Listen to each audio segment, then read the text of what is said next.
In our pursuit of loving our Father and in seeking after what the Father considers good, we've probably heard before that He doesn't care about His commands anymore. That what He commanded us, that He doesn't even want us to do it anymore. But what do His commands say? What does His law actually say about itself? And what does He say about His commands? I want to share with you 8 reasons why the law still matters. And as you watch this, make sure that you don't believe anything I'm telling you. Don't just assume that what I'm telling you is right. You need to actually make sure that it says this. Actually check out these verses that I'm going to show you. Actually look into these points on your own after you've watched this and make sure that it actually says these things. Actually look at it and see, what does this actually say? Does it say those reasons? So let's talk about these 8 reasons. Number 1, the law is not allowed to be changed. The commandments cannot be changed. New commands cannot be added, and existing commands cannot be removed. Deuteronomy 4:2 and Deuteronomy 12:32 state this explicitly. The purpose is so that we will guard and that we will obey the actual commandments. The law cannot be changed, and it is not allowed to be changed. Number 2, the law defines good and right in His sight. According to Deuteronomy 12:28, we are to guard and hear the commandments, so that we will do the good and the right in His eyes, and so that it will be good for us and for our children. If we love Him, wouldn't we want to do what is good and right according to Him, what is good and right in His sight? Don't we also want what is good for us and what is good for our children? Number 3, the covenant was broken, but He remembers it when we return to Him. Leviticus 26 details the blessings and the curses upon the nation for either following or rejecting the law. If the people reject the law and do not follow after His ways, they will be punished, as they and we have been. The people have broken the covenant. That is absolutely true. We have broken the covenant. But Leviticus 26:41 through 45 says, when our uncircumcised hearts are submitted, He will remember the covenant.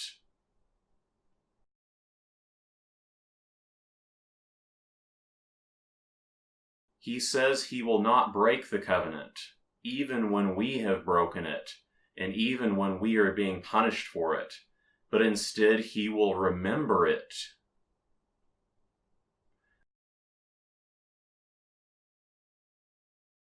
Additionally, when we are in tribulation in the latter days, if we return to Him and we listen to Him, and if we seek Him with all our being, He will not forget the covenant, according to Deuteronomy 4:30 through 31. The covenant has not been forgotten, but it is remembered when we return to Him and return to His ways. Number 4, loving Him is connected with the law. We know that we are to love Him with all of our heart and all of our being. And this is actually a command from the law, Deuteronomy 6:5. Additionally, loving Him with all our heart is repeatedly connected with obeying His commandments. In the very next verse, in Deuteronomy 6:6, we are told that the commands are to be on our heart. we are to love and serve him in all of our heart in Deuteronomy 10:12 and 11:13. And these passages tell us at the same time to walk in all his ways and to listen to his commands and to guard them. Loving him is not just about feeling affection for him, but it's also about seeking out what he wants and how he wants us to serve him, and then doing that. We want to be mindful of him and seek after him. We do not want to forget him by not keeping his commandments, as it says in Deuteronomy 8:11. Number 5, the law is the choice of life and good instead of death and evil. We are given the choice between life and good, death and evil. Are we going to love him, walk in his ways, and guard his commandments, as it says in Deuteronomy 30:15 through 16? Are we choosing life so that we shall live, that we shall love him, listen in his voice, cling to him, and await the promises he made to our forefathers? Number 6, the law is for all of the days. Deuteronomy 11:1 tells us to love the Creator and guard his commands all of the days. This is the literal translation of the Hebrew, all the days.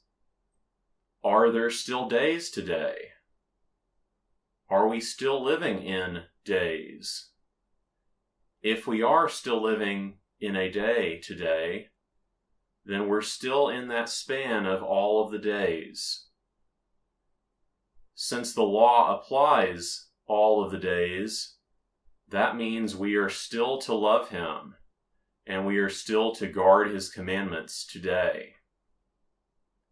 Deuteronomy 18:5 also states that the Levitical priesthood is for all of the days, just like in Deuteronomy 11:1. It's the same wording.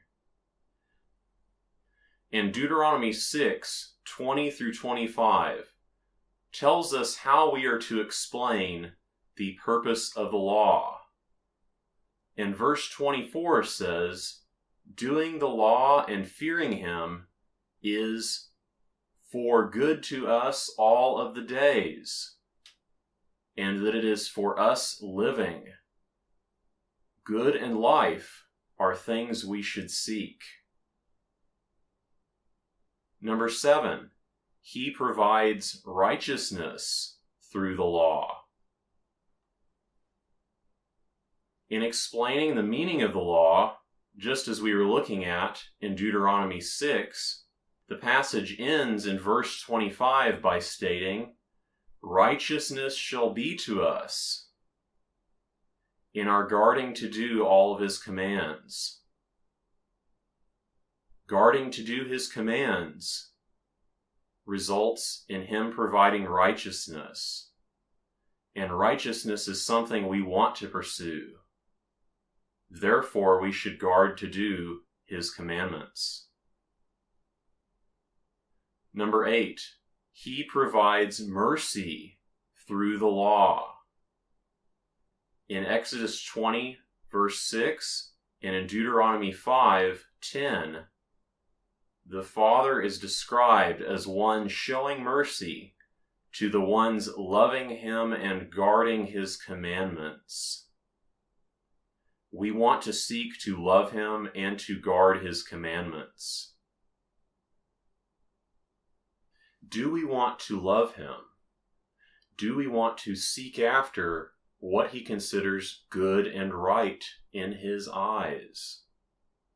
Do we want to seek what he considers righteous? Do we want to seek his mercy? Do we want to choose good and life?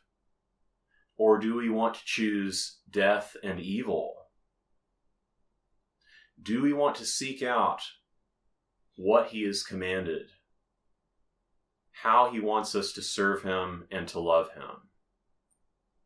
Whenever you look into the law and look into what the law says about itself, you will not find it saying anything about it being abolished.